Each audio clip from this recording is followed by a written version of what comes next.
Bonjour à toutes et à tous.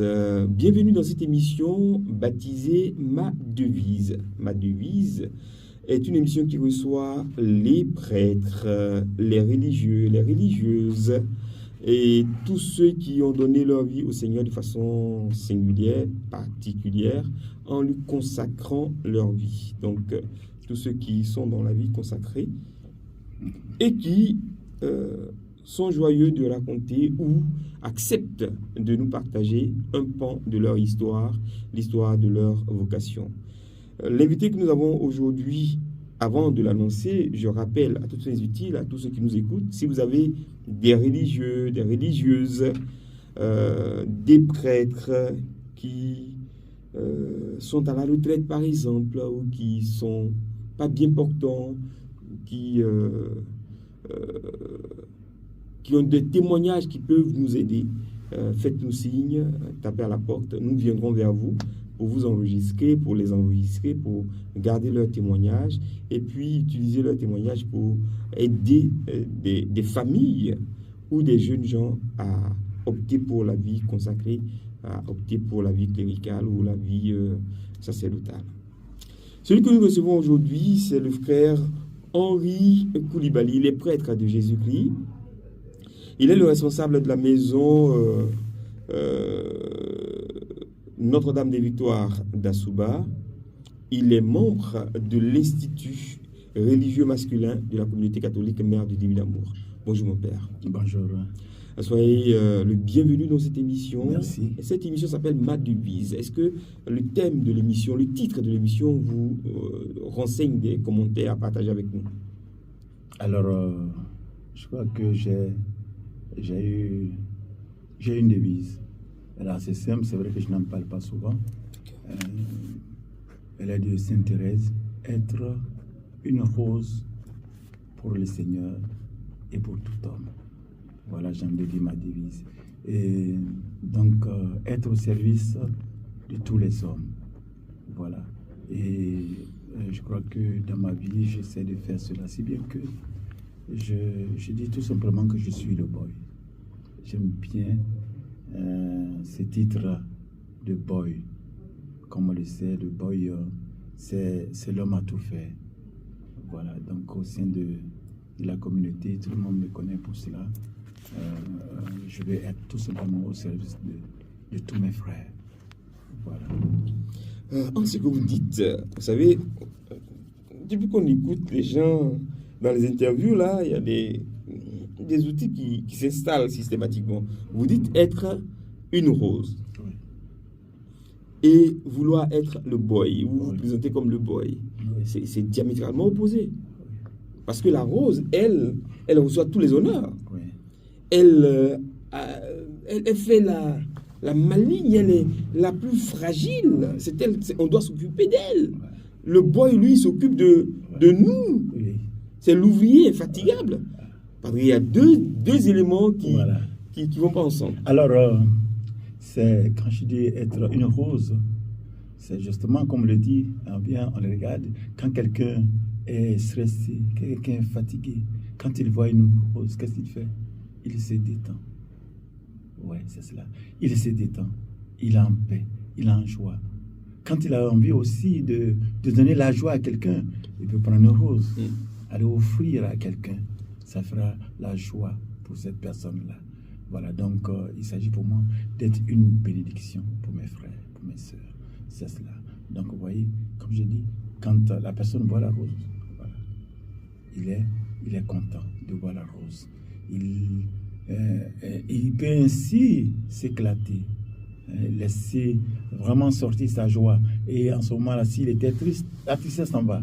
Donc je voudrais être vraiment cette bénédiction-là pour tous mes frères, pour toutes mes sœurs. Vous marquez un point, un gros point. Oui, là, c'est bon. Voilà. Et puis, ça s'ajoute à cela, donc, le fait d'être pour tout homme, donc une rose, c'est important à savoir. Comment est-ce que vous avez rencontré la communauté Mère du Divin Amour? Ou alors, comment est née votre vocation? Ben, faut dire que oui, je rencontré j'ai été conduit à la communauté par le biais de certaines personnes. Voilà. voilà, des amis. Votre vocation est née dans la communauté? Ma vocation, non, pas que, du moins ma vocation, j'ai envie de dire, elle a été réchauffée à la communauté. Voilà, ma vocation, depuis mon enfance, j'avais quand même ce désir de me consacrer au Seigneur, d'être prêtre. Et depuis mon école primaire. Vos parents étaient chrétiens? Voilà, mes parents étaient chrétiens. Et donc, ce qui fait que j'ai fait le petit séminaire de Katiola. D'accord. Vous êtes originaire de Katiola? Je suis originaire de Katiola. J'ai fait donc le petit séminaire de Katiola. Et en classe de 3e, je suis parti du séminaire. Et la raison était simple. J'avais ce désir d'être prêtre, mais j'avais aussi le désir de faire des études parce que je me sentais quand même assez bien dans les matières scientifiques. Voilà. Et donc, à l'époque, il n'y avait pas de filière scientifique dans les moyens séminaires. Alors donc, j'avais ce désir de partir, faire quand même des études. J'avais ça. Et puis, je suis parti. Ironie du sort, je n'ai pas fait des études scientifiques. Voilà. Je suis allé faire un peu de comptabilité. Et puis ensuite, je suis allé faire un peu de droit. Voilà. Un peu de droit. Voilà. Et donc, c'est quand j'étais je travaillais un peu aussi, tout ça. Oh voilà. Non, mais c'est quelle complexité. Donc, voilà, donc c'est après cela que, donc, dans ce cheminement-là que j'ai rencontré la communauté Mère du Dynamo. Et puis, bien sûr, il y avait toujours ce désir-là quand même de servir le Seigneur. Attendez, là encore, vous me donnez encore deux autres éléments d'observation. Vous dites que votre appel à devenir, à souhaiter à être prêtre, était depuis votre enfance. Voilà, et vous êtes en train de me dire que vous étiez allé au séminaire, vous en êtes sorti, vous avez même travaillé, et puis vous revenez, donc vocation tardive, et puis vocation précoce. Je ne comprends plus rien. Oui, voilà, mais c'est ça, ce sont les chemins du Seigneur. Et puis, donc, quand je suis entré à la communauté, il y a eu toujours ce désir-là de devenir prêtre. Alors, les frères, bon, il faut dire qu'à l'époque, le fondateur était un peu embêté. Voilà. Mais, comme on le dit, au début, où les vocations naissaient. Voilà. Donc, les vocations sacerdotales et religieuses à la communauté naissaient. Vous êtes lequel prêtre? La communauté? J'ai été ordonné en 2008. Voilà, en 2008. Il y avait au moins 3 ou 4 peut-être avant? Non, avant moi, ils étaient déjà nombreux. Oui, quand même. Au moins une dizaine. Voilà. Donc, vous direz que je ne suis pas parmi les premiers. Je ne suis pas parmi les premiers. Je ne suis pas parmi les premiers. Et pourtant, comme on l'a dit, voilà. Mais bon, j'ai dû aller en mission à Korogo. Voilà. J'ai été en mission à Korogo.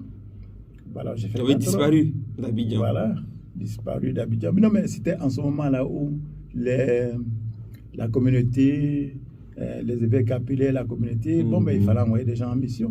Et j'ai accepté d'aller en mission à Korogo. J'ai fait 4 ans. C'est après ça que je suis revenu. Et puis, les frères m'ont dit, bon, c'est bon comme ça. Je pense que on t'a assez éprouvé comme ça. Tu peux aller pour la formation. Et puis, je suis allé en formation. Voilà. Oh, mais pour la formation, ça ne veut pas dire que vous êtes en retraite. Ce n'est que le début. Parce que le formateur, quand il sort de la formation... Non, je suis allé en formation pour devenir prêtre. Oui. Voilà. Ah, d'accord. Je suis allé en formation pour devenir prêtre. Voilà. Et donc, là, vous êtes prêt pour la mission en France et au Canada. C'est bien. Plaise à Dieu. Ouais, je suis la rose. Je suis la rose. Je suis le boy. Si on sent que en tant que religieux, bon, on se laisse conduire par le Saint-Esprit là où il voudra nous envoyer. Et là, il m'a envoyé à Souba. Voilà, depuis 2020, n'est-ce pas? Voilà, depuis 2020. Voilà. Et ça se passe bien? Très bien. D'accord. Je pense, très bien. Il dit, je pense. Oui, très bien, très bien, très bien. D'accord. Alors, pour revenir à votre appel, l'histoire de votre vocation, donc, comment est-ce que vous vient l'idée vous êtes sorti, hein, vous avez fait la comptabilité, vous avez peut-être commencé à travailler, sait-on jamais, peut-être à flirter avec une jeune fille, là, on ne sait jamais. Et puis vous rencontrez peut-être la communauté qui réchauffe votre désir, Oui. et puis vous vous libérez de certaines attaches, peut-être. Oui. Alors, comment vous annoncez l'information à vos parents, par exemple? Ben, mes parents, ça n'a pas été difficile. Parce que, comme je l'ai dit, j'ai déjà fait le petit séminaire. Donc, à certains m'ont dit, bon, dans tous les cas, on savait que ça allait être comme ça. Donc, ça n'a pas été compliqué. Hein. Voilà. Ça n'a pas été compliqué. Elles ont tout simplement accepté. Donc, voilà. Mais qui a réchauffé votre désir de devenir prêtre? Un prêtre, un ancien prêtre, ou bien l'étendue de la mission? Vous avez peut-être observé que tout le monde veut devenir frère, veut se marier, mais je crois que plus tard, la congrégation aura besoin, la communauté aura besoin. Ben, c'est le Seigneur. Et il va réchauffer votre cœur. C'est cela, il met ce désir au fond de votre cœur. Il n'y a pas longtemps, là, ça, je vais raconter ça. Bon, je ne sais pas comment est-ce que... Une petite anecdote, on va raconter ça. Il n'y a pas longtemps, là, on est allé à une mission d'évangélisation dans un village. Je ne vais pas dire le nom du village. Et puis, quelque chose s'est passé là-bas. Alors, dans la mission d'évangélisation, on avait la procession du Saint-Sacrement. C'était dans le programme. Et il s'est trouvé que le curé, il était... C'est-à-dire qu'il avait tellement d'activités, il était tellement pris, et il a eu un contretemps au dernier moment. Ok. En pleine mission. Donc, comment régler la question de la procession du Saint-Sacrement dans le village? Ce que je dis là, c'est quelque chose qui date de... Non, j'attends le point de chute. 1994. Je vous attends au carrefour de Contact. Donc, il n'y a pas longtemps, ceux-là lesquels je suis avec quelqu'un... Les témoins sont là. En mission, c'est lui qui me rappelait ça, ce week-end-là seulement, donc il me rappelait ça. Bon, c'est des choses qu'on a oubliées. Alors, donc, qu'est-ce que le curé a fait? Il a dit, je suis coincé. J'ai telle chose que fait, c'est urgent, il faut que je fasse ça. Mais aussi, il y a la mission qui est là. Mais, comme dirait l'autre, il a mis tout simplement le Saint-Sacrement, c'est-à-dire l'ostensoir entre mes mains. C'est vrai qu'il y a longtemps, on vous voyait là, vous étiez le plus vieux enfant de cœur des cérémonies. On pourrait vous confondre à un prêtre. Mais est-ce que vous aviez déjà la formation?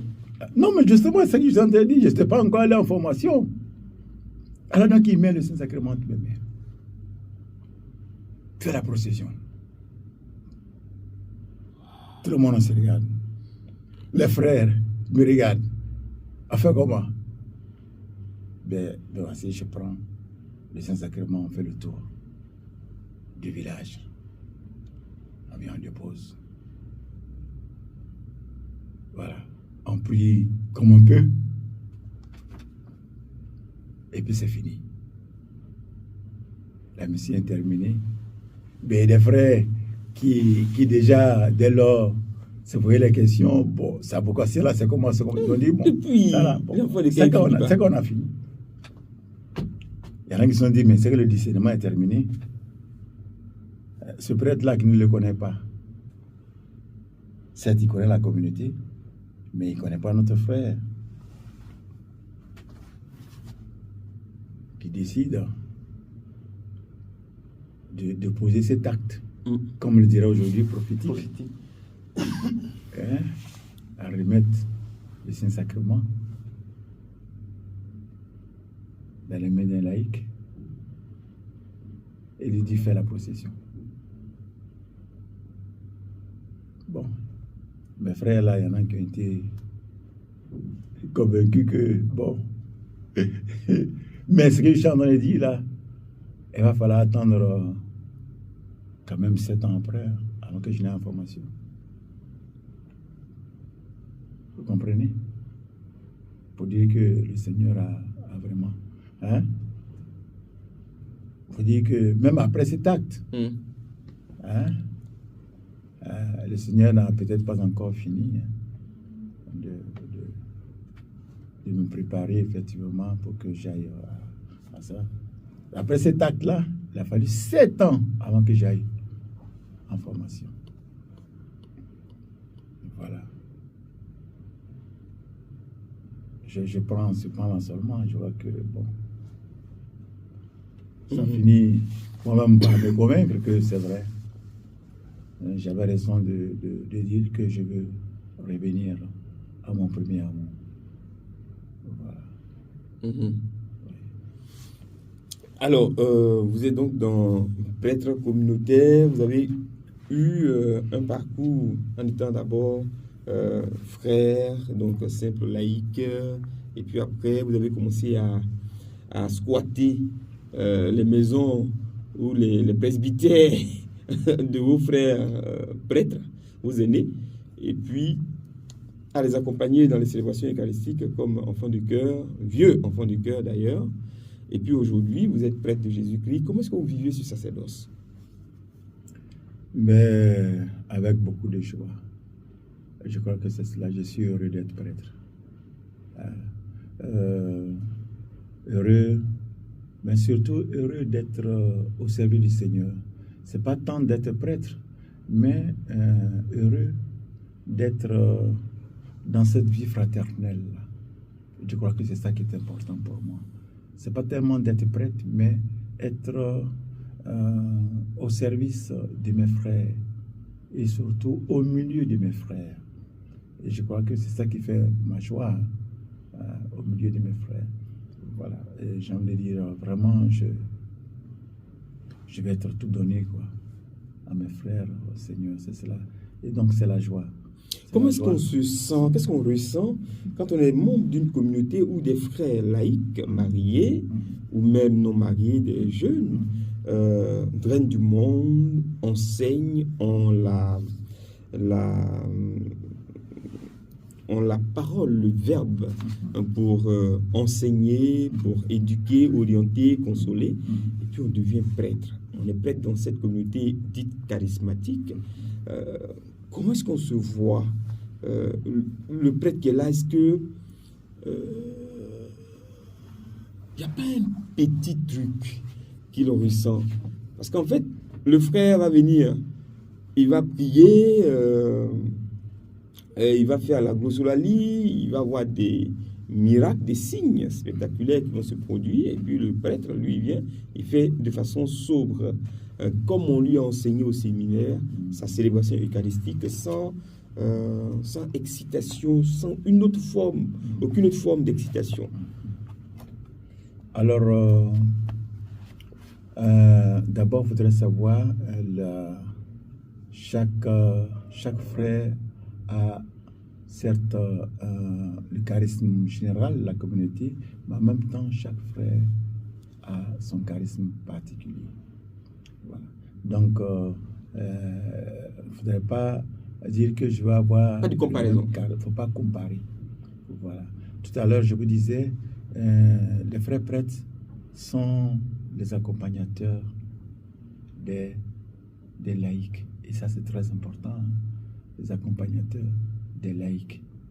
Voilà. Et les accompagnateurs des apostolats, tout ça. Donc, chacun a son charisme, chacun a son rôle à jouer. Et moi, en tant que prêtre, tous les jours, je prêche. Voilà, peut-être qu'on ne voit pas. Et quand je suis actuellement, quand je suis dans un village comme Bakro, hein?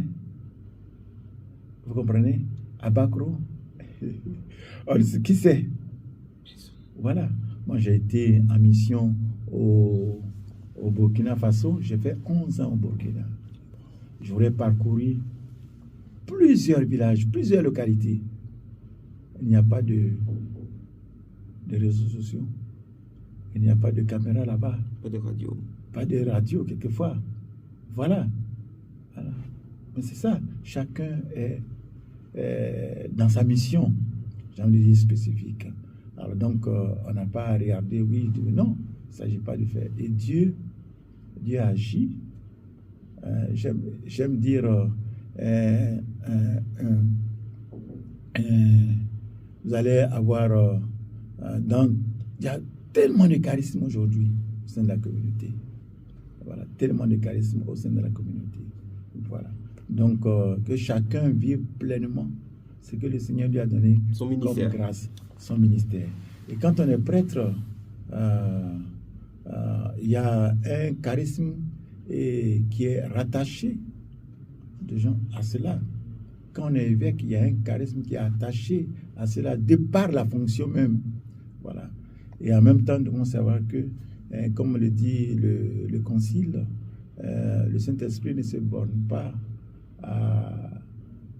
comment on appelle, à faire en sorte que les gens grandissent uniquement que par les sacrements, mais il donne des charismes.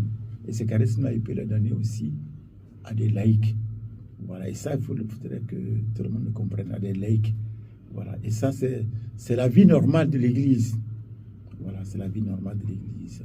Et tout dernièrement, comme je l'ai dit là, en octobre, là, le pape disait, en parlant justement, il dit que nous ne devons pas être des contrôleurs des charismes, mais nous devons être là pour aider. Pour aider.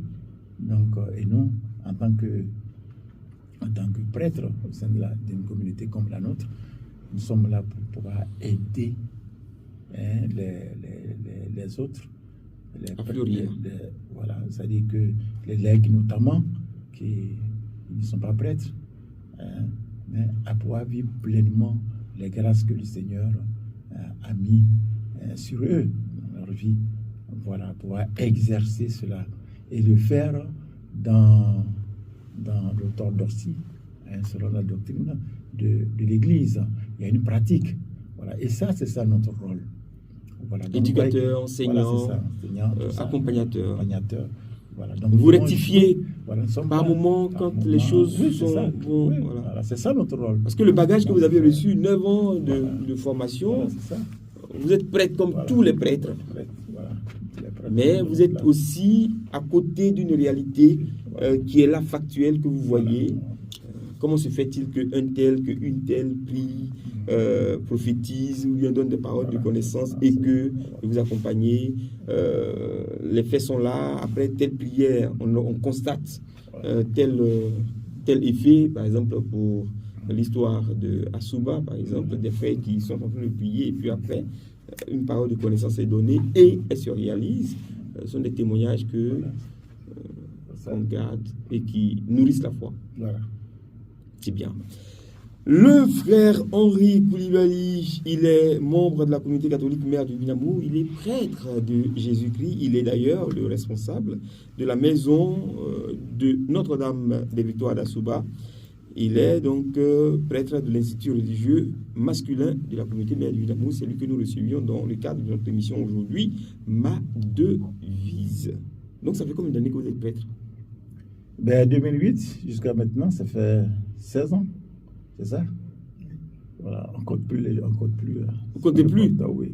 Et nous qui avons 25 ans de vie sacerdotale, qu'allons-nous dire si nous... Non, quand je dis on compte plus, ce n'est pas ça, c'est pas le nombre d'années qui compte.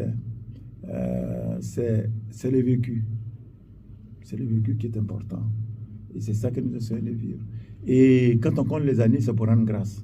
Voilà. C'est-à-dire que quelqu'un a 25 ans, il rend grâce. Voilà. Donc quand j'aurai 25 ans là, je vais compter. C'est extraordinaire ça. C'est magnifique. Voilà. Ouais. C'est bien, c'est bien. J'ai cru que j'ai déjà vu quelqu'un parler comme ça, passer par là en tout cas, passer le même chemin en disant on ne compte plus. En tout cas, merci d'être passé nous voir, Voilà. merci de nous avoir instruits, merci de nous avoir aidé à comprendre un peu plus beaucoup de choses qu'on ne comprenait peut-être pas. Et puis, bon vent à vous, Merci. bonne mission. Voilà, merci en tout cas à la radio, merci aussi à vous. Voilà, je crois que nous sommes les partenaires. Voilà. Alors, on continue de prier pour vous, pour que la radio continue d'être ce moyen de communication qui apporte la bonne nouvelle partout. Voilà. Alors, nous prions donc pour vous, nous prions pour tout. Et bien sûr, nous prions aussi pour tout le diocèse. Tous les diocèses. Et nous sommes dans ce temps de carême. Alors, c'est... Puis aussi pour la cathédrale. La cathédrale, oui, pour notre diocèse, c'est cela. Oui. Je crois que c'est l'élément fort pour cette année, vraiment qui tient à cœur notre Père évêque, que nous puissions achever cela. Voilà. Alors, nous sommes dans le temps de carême. Comme vous le savez, le temps de carême, le thème principal, le temps de carême, j'aime dire, ce sont mes prédications de ce temps-ci, là, c'est l'amour de Dieu. Dieu qui nous aime. Comme on disait tous les textes là, nous montrent Dieu nous aime. Alors, donc, je voudrais prier pour que chacun puisse vivre de cet amour de Dieu-là. D'abord, prendre conscience que Dieu l'aime. Quand on prend conscience que Dieu nous aime, alors nous allons pouvoir vivre pleinement de cela. Donc, mais pour arriver à cela, il faut pouvoir faire une relecture. Ouais, comme on disait les textes là que l'Église nous propose ces temps-ci, c'est extraordinaire. Le peuple de Dieu qui fait une relecture de sa vie et qui se rend compte que, ah oui, si nous sommes allés en exil, c'est parce que quelque part, nous avons fauté, nous avons commis des péchés, nous sommes éloignés du Seigneur par notre comportement, par notre manière de faire. Et Dieu avait donc raison de permettre ces choses-là que nous allions en exil. Et dans sa grande montée, il nous ramène. Vous voyez, quand vous voyez tout le peuple qui est en train de pleurer, qui se rend compte que, ah oui, nous avons vraiment fauté. Mais en même temps, qui se rend compte de l'amour de Dieu, que Dieu l'aime. Alors, c'est cette prière-là que je voudrais vraiment faire pour toute l'Église, que nous puissions vraiment faire cette relecture, que chacun puisse faire cette relecture de sa vie, pour rendre compte que, ah oui, c'est vrai, Dieu m'aime, alors je ne dois pas m'éloigner de lui. Alors donc je prie pour que cet amour-là rejoigne tous les cœurs. Et comme on l'a entendu, le prophète nous a dit, déchirez, c'était le mercredi décembre, déchirez vos cœurs. Il dit, ouvrez. Quand on déchire, on ouvre grandement. Et en ce moment-là, Dieu peut entrer, s'installer. Voilà, et il prend possession de ce cœur-là. Mais quand on n'ouvre pas, c'est des portes qu'on laisse. En ce moment-là, Satan, lui, il rentre. Donc, ouvrons grandement nos cœurs à cet amour de Dieu-là. Dieu qui nous aime. Et si nous arrivons à nous laisser envahir par cet amour-là, c'est sûr que nous allons en retour pouvoir annoncer au monde entier que Dieu nous aime. Voilà, je crois que c'est ce qui manque aujourd'hui pour notre monde, que nous puissions vraiment faire cela, ouvrir nos cœurs à l'amour de Dieu. Et ensuite, nous allons pouvoir annoncer cette bonne nouvelle-là. Alors donc, merci à la radio et tout ce que vous faites pour que cette bonne nouvelle-là soit annoncée partout dans notre diocèse et même au-delà de notre diocèse. Alors nous prions le Seigneur, comme on l'a dit, pour notre Père évêque, également pour tous les religieux et religieuses, pour tous les prêtres, tous ceux qui se dévouent à l'annonce de la bonne nouvelle. Nous prions pour tous les fidèles laïcs, pour tous ceux et celles qui se donnent pour que la bonne nouvelle soit annoncée. Et nous le prions pour tous ceux qui travaillent, qui œuvrent pour que cette œuvre-là s'achève, la cathédrale. Parce que c'est, comme vous savez, la cathédrale, c'est l'église de l'évêque. C'est le signe de notre communion. Et nous sommes en train de vivre ce temps-là que le pape François a voulu, la synodalité. Voilà, si tous nous venons ensemble, alors nous allons pouvoir construire notre maison commune qu'est la cathédrale. Donc nous prions pour que vraiment, que tous nous puissions œuvrer à cela, que tous nous soyons touchés pour que cette œuvre puisse s'achever. Voilà, et aussi, nous sommes là pour parler de la vie consacrée. Nous prions pour qu'il y ait beaucoup de vocations sacerdotales et religieuses. Aujourd'hui, les jeunes, il y en a qui hésitent. Vous voyez, comme je donné mon témoignage là, je suis parti, mais le Seigneur n'a cessé de taper à mon cœur. Et j'ai accepté. J'ai répondu oui, je suis venu. Et je suis heureux aujourd'hui. C'est vrai que on aurait pu travailler pour avoir beaucoup d'argent, mais peut-être qu'on ne serait pas aussi heureux. Mais comme nous sommes venus, nous avons répondu à cet appel-là. Ben, Dieu est content. Et nous aussi, nous sommes contents. Et tous ceux à qui nous apportons la bonne nouvelle, ils sont également contents. Alors si vous entendez, mes frères, surtout les jeunes frères, cet appel-là que le Seigneur frappe à votre cœur, n'hésitez pas à venir. Alors nous prions pour vous, vous aurez la force nécessaire, les âmes nécessaires pour pouvoir avancer. Il y en a qui hésitent parce qu'ils disent, mes parents, ils n'ont pas de moyens, tout ça. Mais c'est Dieu qui aide, c'est Dieu qui appelle et il donne toujours les moyens pour que vos parents puissent vivre. Voilà, et aussi vous pouvoir vous occuper de vous. Voilà, Seigneur, merci pour ta fidélité, merci pour ton amour. Merci pour ce que tu ne cesses d'accomplir pour chacun de nous. Merci de bénir notre diocèse. Merci de bénir notre Père évêque et de bénir tous ceux qui travaillent ici, dans ce lieu, dans cette radio. Tout cela pour la gloire de ton nom. Amen. Amen. Amen. Amen.